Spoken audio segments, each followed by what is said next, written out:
Genesis 45. Joseph reveals his identity. Joseph could stand it no longer. There were many people in the room, and he said to his attendants, "Out, all of you."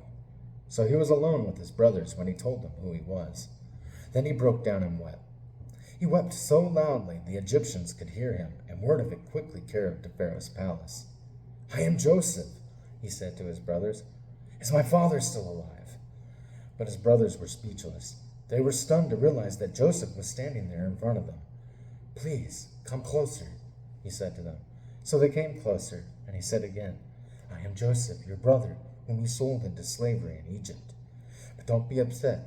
Don't be angry with yourselves for selling me to this place. It was God who sent me here ahead of you to preserve your lives. This famine that has ravaged the land for 2 years will last 5 more years, and there will be neither plowing nor harvesting. God has sent me ahead of you to keep you and your families alive and to preserve many survivors. So it was God who sent me here, not you. And he is the one who made me an advisor to Pharaoh, the manager of his entire palace and the governor of all Egypt. Now hurry back to my father and tell him, this is what your son Joseph says. God has made me master over all the land of Egypt. So come down to me immediately. You can live in the region of Goshen, where you can be near me with all your children and grandchildren, your flocks and herds, and everything you own. I will take care of you there, for there are still 5 years of famine ahead of us. Otherwise you, your household, and all your animals will starve." Then Joseph added, "Look, you can see for yourselves, and so can my brother Benjamin, that I really am Joseph.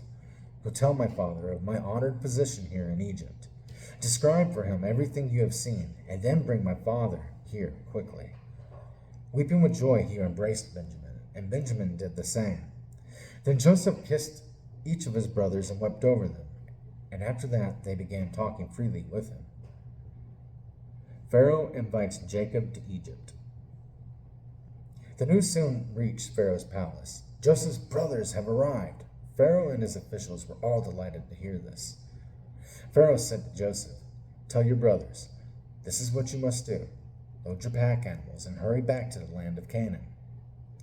Then get your father and all of your families and return here to me. I will give you the very best land in Egypt, and you will eat from the best that the land produces." Then Pharaoh said to Joseph, "Tell your brothers, take wagons from the land of Egypt to carry your little children and your wives, and bring your father here. Don't worry about your personal belongings, for the best of all the land of Egypt is yours." So the sons of Jacob did as they were told. Joseph provided them with wagons, as Pharaoh had commanded, and he gave them supplies for the journey. And he gave each of them new clothes, but to Benjamin he gave 5 changes of clothes and 300 pieces of silver. He also sent his father 10 male donkeys loaded with the finest products of Egypt, and 10 female donkeys loaded with grain and bread and other supplies he would need on his journey. So Joseph sent his brothers off, and as they left, he called after them, "Don't quarrel about all this along the way."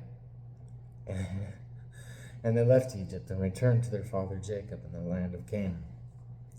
"Joseph is still alive," they told him, "and he is governor of all the land of Egypt." Jacob was stunned at the news. He couldn't believe it. But when they repeated to Jacob everything Joseph had told them, and when he saw the wagons Joseph had sent to carry him, their father's spirits revived. Then Jacob exclaimed, "It must be true. My son Joseph is alive. I must go and see him before I die."